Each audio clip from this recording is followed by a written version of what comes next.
Hello everyone, my name is Piyush and today I'm going to show you an experimental demonstration of diffraction using single slit. See, first of all I would like to define you what diffraction is. See, it is the phenomena of bending of light around the corners of object or small aperture and its constituent spreading into geometrical shapes. So for this purpose we require slit.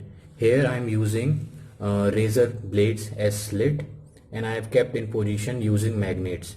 And for monochromatic source I am using a laser of wavelength 650 nanometer, and for the purpose of screen where we will observe the diffraction pattern I am using an A4 size sheet. On this a diffraction pattern can be observed.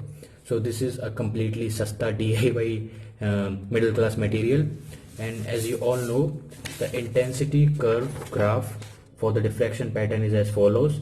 So we will observe the same intensity in the following experiment. So for performing the experiment, first of all I would like to turn off the light. So for turning off the light in 3, 2, 1.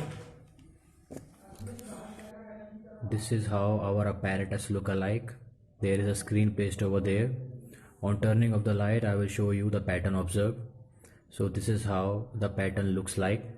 You can see there is a bright fringe which is known as central bright fringe, and the intensity for it is maximum, and on moving on either sides you can see the brightness of the fringes decreases as shown in the graph.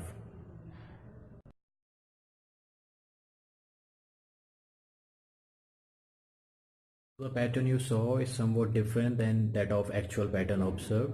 It is due to some camera issues, due to exposure of camera. So you can also try this experiment at home and figure out the situation. So this was an attempt made by me to make the logic more understandable of diffraction using a single slit. So thank you guys for watching this video.